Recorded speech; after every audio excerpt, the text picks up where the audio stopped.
નમસ્કાર, આપ જોઈ રહ્યા છો લોકમંચને ચોમાસુ સત્ર વિધાનસભાનું સત્રની શરૂઆત થઈ ગઈ છે। 3 દિવસ આ સત્ર ચાલવાનું છે અને ખાસ તો આ સત્રને લઈને કોંગ્રેસ ક્યાંક પોતાની વ્યૂહરચના ઘડી હતી અને જન સત્યાગ્રહ કાર્યક્રમ એક આયોજન કર્યું હતું, પરંતુ ત્યારબાદ કોંગ્રેસે નક્કી કર્યું કે જે પ્રમાણે વરસાદ છે, પૂરની સ્થિતિ છે, લોકો મુશ્કેલીમાં છે, ત્યારે જન સત્યાગ્રહ કાર્યક્રમ આખરે કોંગ્રેસે મોકૂફ રાખવાની વાત કરી અને સત્રનો પહેલો દિવસ પ્રશ્નોત્તરી કાળથી શરૂઆત થઈ અને 1 કલાક બાદ જે ક્યાંક પહેલો દિવસ હતો એટલે શોક શ્રદ્ધાંજલિ આપીને વિજય રૂપાણી સ્વર્ગસ્થ પૂર્વ મુખ્યમંત્રીને ત્યારબાદ આ વિધાનસભાનો પહેલો દિવસ જે સત્રનો પૂરો થયો।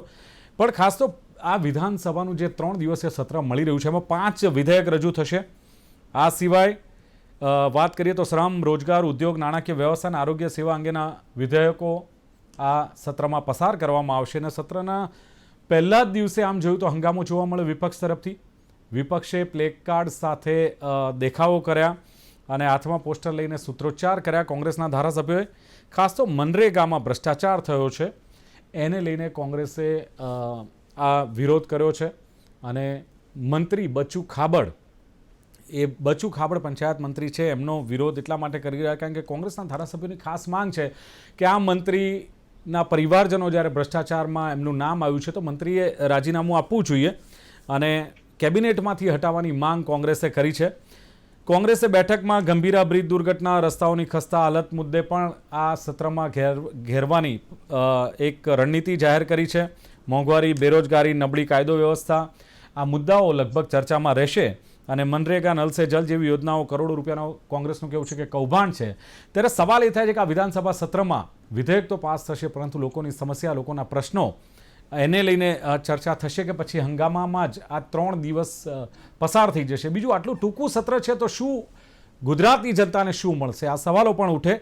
એટલે ક્યાંક સરકારની સિદ્ધિઓ, ક્યાંક વિપક્ષના આક્ષેપો વચ્ચે જ્યારે ચોમાસું સત્ર મળ્યું છે ત્યારે આ મુદ્દે ચર્ચા કરવી છે અને ચર્ચા કરવા માટે મારી સાથે ઉપસ્થિત છે ભારતીય જનતા પાર્ટીના નેતા ભૂષણ ભટ્ટ મારી સાથે છે। ભૂષણજી, સ્વાગત છે આપનું લોકમંચમાં।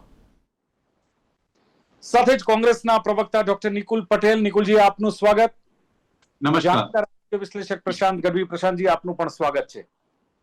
ગુડ ઇવનિંગ જી, શરૂઆત ભૂષણભાઈ આપનાથી કરીશું કારણ કે જે પ્રમાણે વિધાનસભાનું ટૂંકું સત્ર 3 દિવસનું મળી રહ્યું છે, શું લાગે છે 3 દિવસનું સત્ર અને સમસ્યાઓ ઘણી બધી, વિપક્ષનો શોર બકોર, હંગામો અને આ 3 દિવસ પ્રશ્નો માટે, ચર્ચાઓ માટે પૂરતા છે? વિધેયક પાસ થશે પરંતુ શું લાગે છે ભૂષણભાઈ, યોગ્ય ચર્ચાઓ થશે આની પાછળ કે માત્ર બહુમતીના જોરે પાસ કરી દેવામાં આવશે? દિલીપભાઈ, આપ જે વાત કરી કે ભાઈ વિપક્ષ બહુમતીના જોરે વિધેયકો પાસ કરી દે, ટૂંકું સત્ર, આ પરંપરા રહેલી છે। ચોમાસા સત્ર 2-3 દિવસનું જ હોય અને સત્ર મળતા પહેલા માત્ર સરકાર નક્કી કરતી હોય તેવું નહીં, વિધાનસભાનું સત્ર મળતા પહેલા તેની કામકાજ સલાહકાર સમિતિ મળે અને કામકાજ સલાહકાર સમિતિની અંદર માત્ર અધ્યક્ષ એકલા નથી હોતા, શાસક પક્ષના નેતા, વિપક્ષના નેતા, શાસક પક્ષના દંડક, વિપક્ષના દંડક, મુખ્યમંત્રી શ્રી, આ કામકાજ સલાહકાર સમિતિ જે મળે છે એ વિધાનસભાનું સત્ર જેટલા દિવસનું મળ્યું હોય એનું આહવાન થયા પછી એ જેટલા દિવસમાં કયા કયા સંકલ્પ કરવા, કયા વિધેયક પસાર કરવા, સરકારી વિધેયક કેટલા પસાર કરવા, બિન સરકારી કેટલા સંકલ્પ પસાર કરવા, પ્રશ્નોત્તરી, આપે કીધું એ રીતે શોક પ્રસ્તાવ, જાહેર અગત્યની બાબત, 116ની નોટિસ, આવા તારાંકિત પ્રશ્નના જવાબ, આ પ્રશ્નોત્તરીનો સમય, આ આખું કામકાજ સલાહકાર સમિતિ નક્કી કરે અને એ કામકાજ સલાહકાર સમિતિમાં નક્કી થયા મુજબ એનો ઓર્ડર ઓફ ધ ડે નીકળે છે। વિપક્ષને ખબર જ હોય છે, વિપક્ષને એ પ્રોરેટા મુજબ એના વિધેયક ઉપર કે એને ચર્ચા કરવા માટેના એને સભ્ય સંખ્યા પ્રમાણે એનો સમય પણ ફાળવવામાં આવે છે। પણ નિશ્ચિતપણે વિપક્ષ એ 3 દિવસની ચર્ચા કર્યા સિવાય માત્ર ને માત્ર ગુજરાતની જનતાને ભ્રમિત કરવા માટે અમે જાગૃત છે, અમે લોકોના પ્રશ્નોને વાચા આપવા માટે કટિબદ્ધ છે એ દેખાડવા માટે, માત્ર મીડિયામાં રહેવા માટે આ પ્રયત્ન કરે એ સ્વાભાવિક બાબત છે। શા માટે હું અંદર રહીને રજૂઆત ના કરી? એક બાજુ એમ કે અમારે રજૂઆત કરવી છે, અમને રજૂઆત કરવાનો સમય નથી મળતો, સમય મળે છે ત્યારે એ આ જ પ્રકારે ઘોંઘાટ ધાંધલ ધમાલ કરી અને પોતાનો સમય વેઠવી અને બહાર નીકળી જાય, વોકઆઉટ કરી. અને આ પરંપરા રહેલી છે, અનેક વર્ષોથી રહેલી છે. એમની પાસે કોઈ મુદ્દા નહીં હોવાને કારણે માત્ર અમે જાગૃત છે, જનતાનો અવાજ અમારે રજૂ કરવો છે, પણ અમને આ સરકાર અમારા અવાજને દબાવે છે. આ પ્રકારનું નાટક નોટંકી એ આ 3 દિવસના સત્રમાં કરે, એટલે ભૂતકાળમાં કરતી આવી છે, આજે કરે છે, અને આ જ્યારે પણ વિપક્ષમાં રહેવાની જ આવનારા અનેક વર્ષો સુધી ત્યારે આ જ પ્રકારનું કાર્ય કરવાની. ભાઈ, ભારતીય જનતા પાર્ટી વિપક્ષમાંથી ત્યારે પણ આ જ પ્રકારનું વલણ હતું ને? કોંગ્રેસની સરકાર જ્યારે હતી 30 વર્ષ પહેલા, ત્યારે ભારતીય જનતા પાર્ટીનું આ જ વલણ હતું ને? હંગામો કરવો. ખૂબ સાચી વાત કરી. સત્ર ચાલુ હોય ત્યારે ભારતીય જનતા પાર્ટી પણ વિરોધ કરતી હતી, સાચા અર્થમાં વિરોધ કરતી હતી, દંભી અને દોગલી રાજનીતિ નહોતી કરતી. અમે ભારતીય જનતા પાર્ટી વિપક્ષમાં હતી ત્યારે સાચા અર્થની અંદર વિરોધ પક્ષની ભૂમિકા ભજવવાનું કામ કરતી હતી, અને એ વિરોધ પક્ષની સાચા અર્થમાં ભૂમિકા ભજવવાનું કામ એ ભારતીય જનતા પાર્ટીએ કર્યું છે, અને માટે લોકોએ જોયું છે. અને એ જોયા પછી લોકોએ કોંગ્રેસ કે શાસક પક્ષને હટાવવાની કામગીરી કરી છે. કેમ હટાવી? તો એ સદંતર નિષ્ફળ ગઈ છે. આજે ભારતીય જનતા પાર્ટી જે પ્રકારે ચૂંટણીની અંદર વાત કીધી હોય, સંકલ્પો કીધા હોય, એ બધા સંકલ્પો પૂરા કરતા હોય, એ પૂરા થઈ રહ્યા હોય, એ કણાની જેમ આંખમાં ખૂંચતા હોય, એ વિપક્ષને ખૂંચે, સ્વાભાવિક છે. એ 101 સમય હતો 149 હતા, આજે 14 ઉપર આવી ગયા છે કે 15 ઉપર આવી ગયા છે. તો કેમ એ આવી ગયા?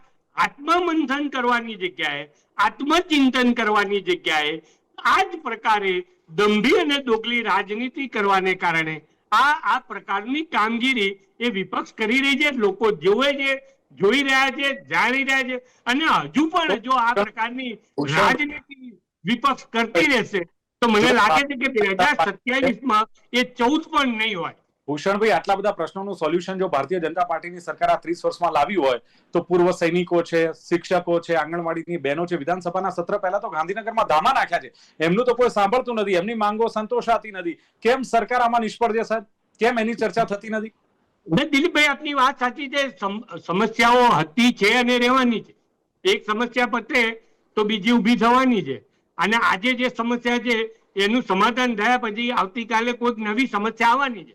પણ આ જ લોકોને ભરોસો છે, એ માજી સૈનિક હોય, શિક્ષક હોય, આંગણવાડીની બહેન હોય, તેડાગર બહેન હોય, શિક્ષક હોય, આરોગ્ય કર્મચારી હોય, ખેતીવાડીનો કર્મચારી હોય, વન વિભાગનો કર્મચારી હોય, કે કોઈ પણ વિભાગનો કર્મચારી હોય કે સરકારની સમસ્યા, એને ભરોસો છે, એને વિશ્વાસ છે કે સમય કટિબદ્ધતાથી ભારતીય જનતા પાર્ટીના શાસનમાં અમારી સમસ્યાનું સમાધાન જો કોઈ કરી શકે એવું હોય તો એ ભારતીય જનતા પાર્ટી. હા, એમાં કદાચ મોડું થાય, એમાં કદાચ ડિલે થયું હોય, પણ સાચા અર્થની અંદર ભારતીય જનતા પાર્ટી અમારી સમસ્યાઓનું સમાધાન કરતી આવી છે, કરે છે, અને આવતીકાલે પણ ભારતીય જનતા પાર્ટી કરશે એ ભરોસો રાખે છે. માટે તો 30 વર્ષથી ભારતીય જનતા પાર્ટીને લોકો સ્વીકારે છે. ભૂષણભાઈ, 30 વર્ષમાં ના થયું, તમે જુઓ 4 દિવસ ને અઠવાડિયે ગાંધીનગરમાં ધામા હોય છે કોઈકના ને કોઈકના. એટલે સરકારે એ બાજુ જોજો. હું આવું આપની પાસે નિકુલ પટેલને હું પૂછી લઉં. નિકુલભાઈ, વિપક્ષ હંગામો કરે છે, વિપક્ષે ચર્ચા કરવી જોઈએ. ભૂષણભાઈએ કહ્યું એમ કે તમારી પાસે મુદ્દા નથી, ભૂષણભાઈ જે આક્ષેપ કરી રહ્યા છે, અને પછી તમે એમ કહેશો કે અમને બોલવા નથી દેતા, અમારો અવાજ દબાવે છે. તમને જયારે પ્રશ્નોત્તરી કાળ દરમિયાન તમને સમય આપવામાં આવશે પણ એ સમયનો ઉપયોગ નહીં કરે અને ઘોંઘાટ ધમાલ ને વોકઆઉટ કરવામાં આવશે. એટલે સિર્ફ હંગામા ખડા કરનારી એક મકસદ, આવું એક નામ વિપક્ષનું પડી ગયું છે. સૌપ્રથમ તો વિધાનસભાના સત્ર જે મળી રહ્યા છે તો ડેફિનેટલી શું કહેવાય કે વિપક્ષ તરીકે અમારા જવાબદારી બને છે કે ગુજરાતની જનતાના જે કોઈ મૂળભૂત પ્રશ્નો છે એ સરકાર પાસેથી જવાબ માંગવાનો, અને અમારા દરેક ધારાસભ્યશ્રીઓ દ્વારા એ સવાલો સરકારને પૂછવામાં આવ્યા છે, ને એ સવાલોના જવાબના ભાગરૂપી જ્યારે એ બધા આંકડાઓ બહાર આવશે તો આ સરકારની નિષ્ફળતાઓ ડેફિનેટલી આંખે ઉડીને વળગે તેવી દરેકને દેખાશે અને દરેક સમાચાર પત્રોની અંદર, માધ્યમોની અંદર, ટીવી ડિબેટની અંદર એ મુદ્દાઓની ચર્ચા થશે. એટલે અમે અમારું કામ યોગ્યતા પૂર્ણ રીતે સારી રીતે કરીએ છીએ. પહેલો વાત. બીજી વાત રહી કે જે રીતના વિધાનસભાના સત્ર ચાલુ હોય ને એ સમયે જ્યારે કોઈ પ્રશ્ન ઉઠાવવાની વાત આવે, જે મને યાદ છે ત્યાં સુધી તુષારભાઈ ચૌધરી, જિગ્નેશ મેવાણી, અનંત પટેલને જે રીતના વિધાનસભાની અંદરથી હાંકી કાઢવામાં આવ્યા હતા અને એમને બોલવા નતા દેવામાં આવ્યા. એમનો મુદ્દો એક જ હતો કે જે રીતના સરકાર દ્વારા સ્કોલરશીપને બંધ કરવામાં આવી તો એ પરિસ્થિતિ ચાલુ કરવામાં આવે. એમાં ક્યાં કોઈ જનતા વિરોધનો કોઈ અવાજ હતો, કોઈ જનતા વિરોધનો કોઈ પ્રશ્ન હતો.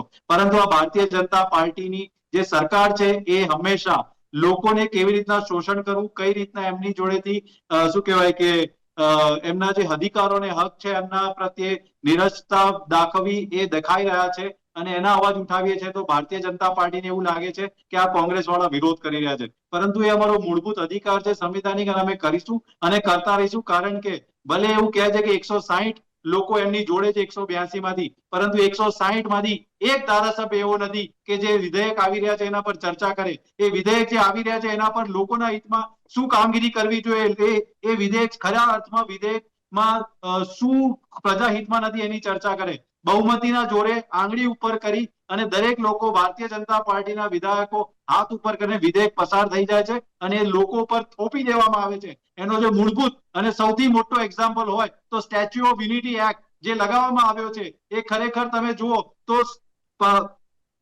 શું કે panchayat extension in schedule area 1996 નો સદંતર ઉલ્લંઘન કરીને એ થોપી દેવામાં આવે છે. એવા અનેક ઉદાહરણ હું તમને આપી શકું છું. Gujarat self finance fees regulation act 2017 એ લોકો પર થોપી દેવામાં આવે, પરંતુ જ્યારે ઇમ્પ્લિમેન્ટ કરવાની વાત આવે તો આ જ ભારતીય જનતા પાર્ટીની સરકાર શું કહે કે શિક્ષક અને સ્કૂલના મેનેજમેન્ટના અધીન થઈ એમને સરેન્ડર થઈ અને એને યોગ્ય રીતે ઇમ્પ્લિમેન્ટ નથી કરી શકતી. એટલે વિધેયકો તો બહુ બધા લાવે છે, એવું બતાવવાનો પ્રયત્ન કરવામાં આવે છે કે અમે ગુજરાતની જનતાના પડખે છે, ગુજરાતની જનતા માટે આમ કરીએ છીએ, પરંતુ જ્યારે ઇમ્પ્લિમેન્ટેશન લેવલ પર આવે છે ત્યારે એના છબરડાઓ, એની જે વાતો છે લોકો સમક્ષ ઉભરીને આવે છે. અને ખાસ કરીને જ્યારે ભ્રષ્ટાચારની વાત આવે, એ રસ્તા હોય, મનરેગા હોય, ખોટી રીતે ચાલતી ઓફિસો હોય, ખોટી રીતે ચાલતા ટોલ નાકા હોય, સમગ્ર ઘટનાક્રમની અંદર ગુજરાતની સરકારની નિષ્ફળતાઓ છતી થાય છે. અને ખાસ કરીને શિક્ષણની વાત કરવામાં આવે, હેલ્થની વાત કરવામાં આવે અને જે રોજગારની વાત કરવામાં આવે, આએ દિન તમે જોઈ શકો છો કે ગુજરાતની જનતા રસ્તા પર છે, પરંતુ આ ભારતીય જનતા પાર્ટીની સરકારને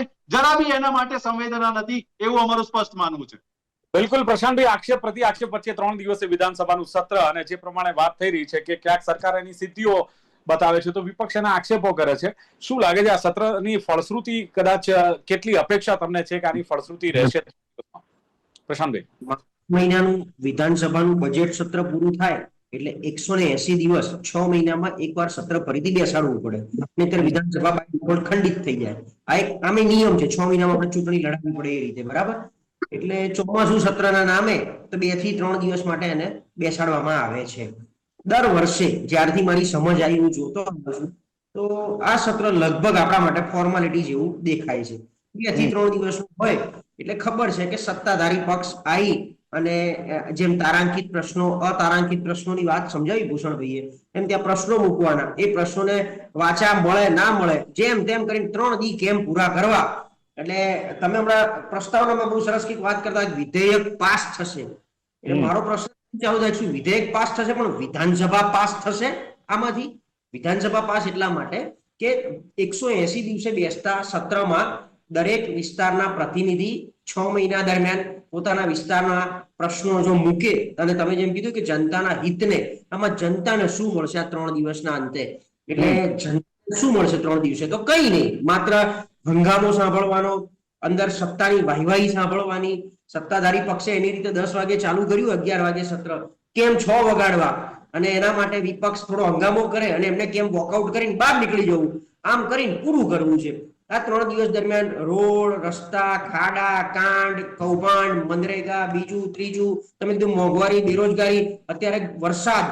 મને એવું હતું કે જે રીતે ધોધમાર વરસાદ ચાલે છે અને વરસાદ આમ બારે મેઘ ખાંગા જેવા છે એમ કદાચ વિધાનસભાની અંદર બારે મેઘ ખાંગા જેવા પ્રશ્નોત્તરી થશે, જનતાના પ્રશ્નો, અને આમ જે રીતે મુસળધાર વરસાદ વરસી રહ્યો છે એ રીતે મુસળધાર જવાબો મળશે અને લોકોને પણ મજા આવશે કે ભાઈ ચલો કંઈક અમારા લાયક વાત થઈ આજે તો અમને આની ફલશ્રુતિ મળશે. ક્યાંક અંદર બજેટને લઈને, બજેટ એટલે આ જે કે મુસળાધાર વરસાદ આવ્યો છે એમાં જે કંઈ નુકસાન થવાનું છે તો એની જેમ પંજાબમાં અત્યારે ફ્લડ આટલું બધું આવ્યું છે અને લગભગ બધા જ દિશાએથી એની ઉપર મારો ચાલુ થઈ ગયો છે આનો આપણે સહાયનો. એવી રીતે ગુજરાતમાં કોઈ સહાય ખેડૂતોને લઈને, ક્યાંક વરસાદને લઈને, ક્યાંક રોડ રસ્તાના સમારકામની વાત સાંભળવામાં આવશે કે હવે પછી આવું ક્યારેય નહીં થાય અને પેલું નથી શું કહેતા હતા લાલુ યાદવ, હેમા માલિનીની ગાલ જેવા રોડ થઈ જશે, એવું કંઈક આપણને સારું સાંભળવા મળશે. પણ ખેર આ બધું જેમ મને લાગે ને એમ સ્ક્રિપ્ટેડ ગેમ હોય કે આમ પેલું સીધો સવાલ એ છે કે વિપક્ષ એક મુદ્દો લઈને આવ્યું છે, મનરેગાની એક વાત કરે છે કે જેમાં કૌભાંડ થયું, નલ સે જલમાં કૌભાંડ થયું, અને મંત્રી બચુ ખાબર, તમે જો સરકારી કાર્યક્રમોમાં કે એમાં હાજર નહીં રહેવાનું, ગાંધીનગર ઓફિસે એમની હાજર નહીં રહેવાનું, અને પછી વિપક્ષ કે છે એમણે રાજીનામું આપવું જોઈએ. શું લાગે છે કેટલે અંશે વ્યાજબી ને શાસક પક્ષે આ અંગે વિચારવું જોઈએ કેમ, પ્રશાંતભાઈ? કોઈ એક અધિકારી 4 મહિના કરતા વધારે સમય એની ઓફિસમાં ના આવે તો શું એ સરકાર ચલાવી લે ખરી ક્યારે? એમ જો મંત્રી ના આવતા હોય 4 મહિનાથી, કારણ કે એમને સાઇડલાઇન રાખવાનું કીધું છે અને એ નથી આવતા એટલે એટલું નક્કી થયું કે ખાટલે મોટી ખોટ છે, કંઈક તો કાળું ધોળું બહાર આવ્યું છે. જે બહાર આવ્યું તો કાં તો આપણે નૈતિકતાના ધોરણે કાં સરકારે સમજીને એમની પાસેથી રાજીનામું લઈ લેવું જોઈએ. રાજીનામું નહીં લેવા પાછળ જો માત્ર ખાલી ઈગો અહમ હોય તો મને લાગે છે કે આ એક કંઈક વિચિત્રતા છે લોકશાહીની. કારણ કે અત્યારે તમે જુઓ તો મંત્રી તરીકે હાજર ના રહે એટલે ગુજરાતની જનતાનું અપમાન, પોતાના વિસ્તાર તરીકે વિધાનસભામાં હાજર ના રહે તો વિસ્તારનું અપમાન. તો આ અયોગ્ય વસ્તુ છે. એટલે બચુભાઈ પોતે જો સરકાર એમને કહેતી હોય તો સરકારે કેમ રાજીનામું ના લેવું છે? આ કોંગ્રેસનો વિરોધ કર્યો અલગ વસ્તુ છે, પણ સરકાર જો આ બધું સમજતી હોય, કારણ કે એમના પુત્ર આમાં સપડાયા છે. પણ હવે ખેર અત્યારે પરિસ્થિતિ બદલાઈ ગઈ છે. ઉત્તર પ્રદેશમાં અજય ટેનીના દીકરાએ ટ્રેક્ટરો ચલાવી મૂક્યા હતા ખેડૂતો ઉપરથી, તેમ છતાં એમને એના આશીર્વાદ રૂપે બીજું ઘણું બધું મળી ગયું હતું. એમ આ વિધાનસભાનું સત્ર ખાસ કરીને ચોમાસામાં 2-3 દિવસ માટે દર વખતે મળે છે, જે 180 દિવસ પહેલા, એ માત્ર એક ફોર્માલિટી જેવું હોય છે. એની અંદર કોઈ બીજી ફ્રૂટફુલ ચર્ચા, કોઈ પ્રોડક્ટિવ આઉટકમ, આ બધું મેં તો આજ સુધી જોયું નથી. હા, એક વિધાયકો પસાર થતા હોય જી. ભૂષણભાઈ સીધો સવાલ જે કોંગ્રેસ ઉઠાવી રહી છે, ને જે પ્રમાણે પ્રશાંતભાઈએ કહ્યું કે મંત્રી બચુ ખાબડના દીકરાઓ જ્યારે આ ભ્રષ્ટાચારમાં એમનું નામ આવ્યું છે, જ્યારે એમની સામે કાનૂની કાર્યવાહી થઈ છે, પિતાના આશીર્વાદ વગર આ શક્ય નથી એવી વાતો કરી રહ્યું, ત્યારે શું ભારતીય જનતા પાર્ટી પોતાના કેડર બેઝ કે છે, ડિસિપ્લિન વાળી પાર્ટી કે તમે રાજીનામું કેમ નથી લેતા? એમના મત વિસ્તારમાં હાજર નથી રહેતા, વિધાનસભામાં હાજર નથી રહેતા, એમને કોઈ સરકારી કાર્યક્રમોમાં તમે બોલાવતા નથી, તો પછી એમનું રાજીનામું લઈને તમે કેમ સ્પષ્ટ બતાવતા નથી કે ભ્રષ્ટાચાર અમે ગમે તેવો ચમરબંધી હોય અમે નથી છોડતા? જે તમે બોલો છો, તમારા પ્રવક્તા બોલે, તમારા નેતાઓ બોલે છે. દિલીપભાઈ, આપે જે વાત કરી, પ્રશાંતભાઈએ જે વાત કરી, 2004 થી 2014 કેટલા નેતાઓ જેલમાં હતા? એ સુરેશ કલમાડી હોય, આનંદ શર્મા હોય, કમિનોજી હોય, કેટલા નેતાઓના નામ ગણાય આપણે? અને એ બધાની અંદર જેલમાં ગયા છે. હજુ તો અહીંયા એમના દીકરા ઉપર ગુના દાખલ થયા છે, ચાર્જશીટ ફ્રેમ થઈ છે, અને કોઈ હજુ ચાર્જશીટ મુકાઈ પણ નથી લગભગ. તો એ જયારે કોર્ટ મેટર હોય, એટલે કોર્ટ મેટરની અંદર આ વિષયની અંદર ભારતીય જનતા પાર્ટી પક્ષના નેતા તરીકે પાર્ટી નક્કી કરતી હોય છે. માત્ર તમે જુઓ કે આ દેશની અંદર કયા મોડે વિપક્ષ આજે વાત કરે, એમના રાષ્ટ્રીય અધ્યક્ષ પણ એ નેશનલ હેરાલ્ડ જેવા કેસની અંદર જામીન લઈને ફરે છે. લાલુ પ્રસાદ યાદવ હોય, મુખ્યમંત્રી તરીકે અરવિંદ કેજરીવાલજી દિલ્હીની જેલમાં બેઠા, અને આ બધા કાયદામાં રિફોર્મ કરવા માટે સંસદની અંદર સુધારા બિલ આવ્યું ત્યારે પણ વિરોધ કરવા વાળું કોણ હતું?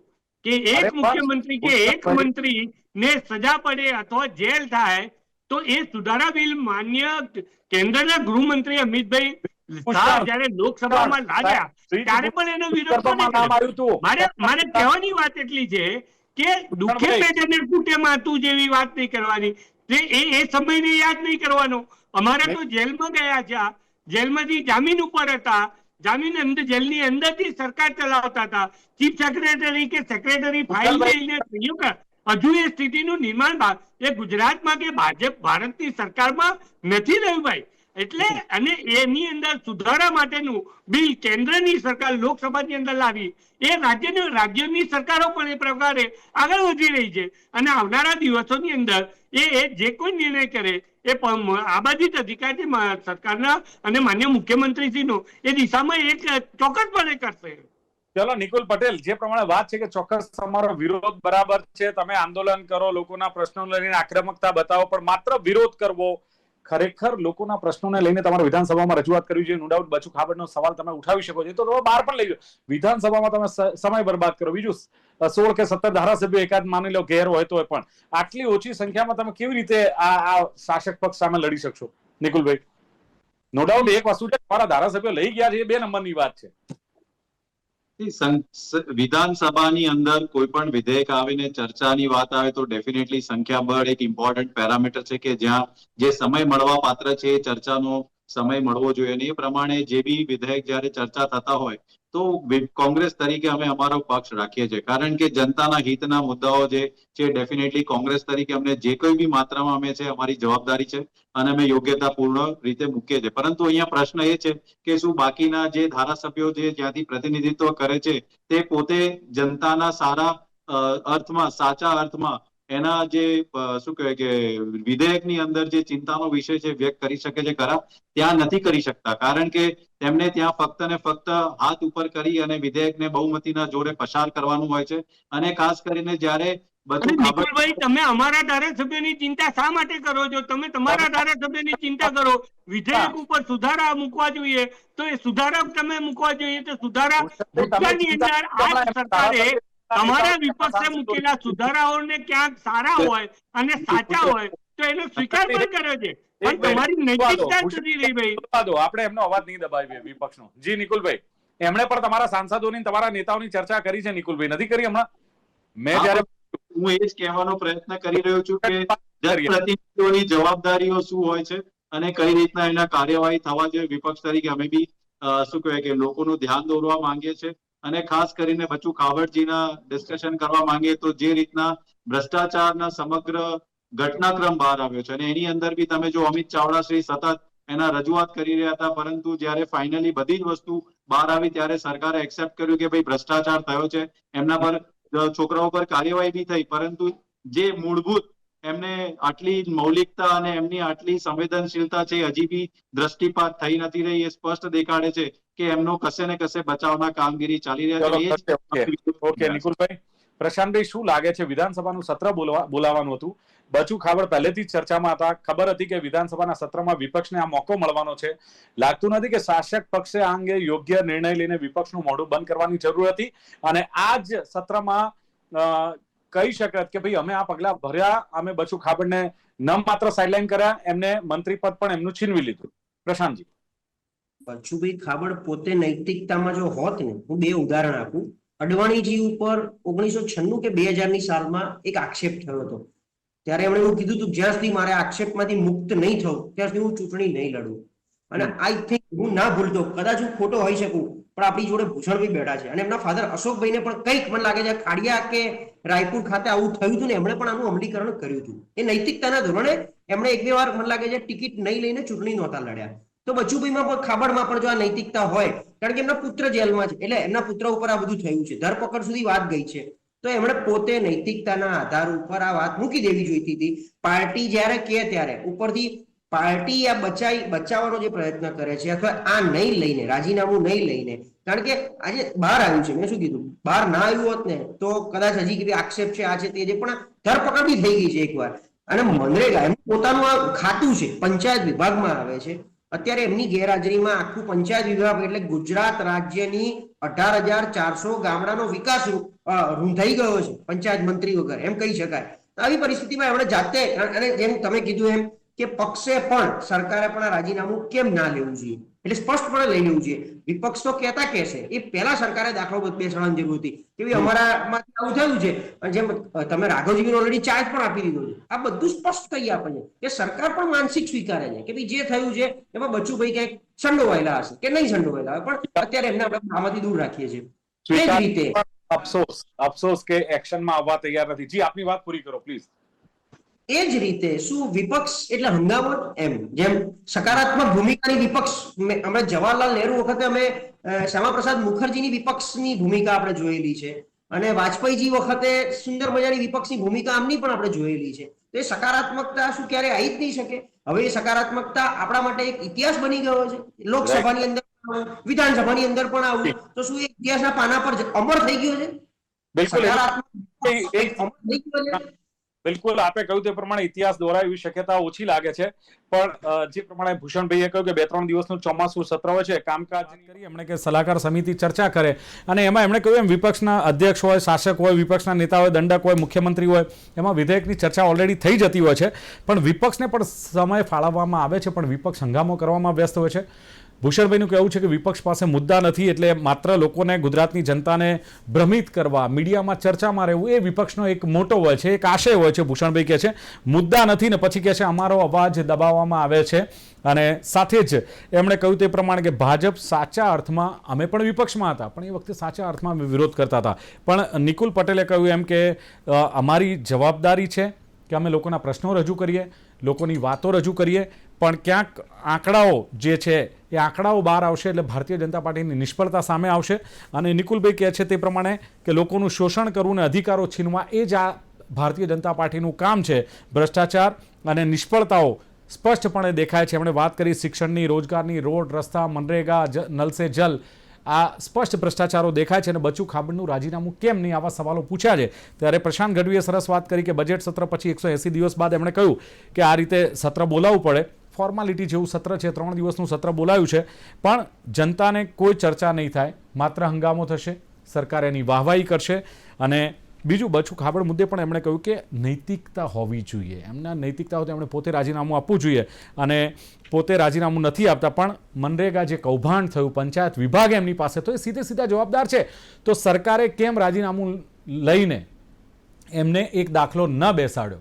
પણ હવે સવાલ એટલો જ છે કે શાસક એટલે સિદ્ધિઓ અને વિપક્ષ એટલે હંગામો. જો આમાં જ ચોમાસું સત્ર કદાચ પૂરું થઈ જશે અને ઇતિહાસ એમણે કહ્યું કે જે દોહરાવવો જોઈએ કે વિપક્ષ પણ એક સકારાત્મક ભૂમિકા ભજવી શકે અને શાસક પણ એ કદાચ જોવા મળતું નથી. જોવાનું રહેશે. હજુ 2 દિવસ છે, કયા પ્રકારની ચર્ચાઓ થશે અને કઈ રીતે વિધાનસભા સત્ર ચાલશે. ચર્ચાનું સમાપન કરીએ છીએ. ભૂષણ ભટ્ટ, ડોક્ટર નિકુલ પટેલ, પ્રશાંત ગઢવી, ત્રણેય ખૂબ ખૂબ આભાર. Thank you very much. Thank you. તો દર્શક મિત્રો, વિધાનસભા સત્રની લોકમંચમાં હતી આજની ચર્ચા. ચોમાસું સત્ર, સરકારની સિદ્ધિઓ અને વિપક્ષના આક્ષેપોની. ફરી મળીશું. જોતા રહો ગુજરાત ન્યૂઝ.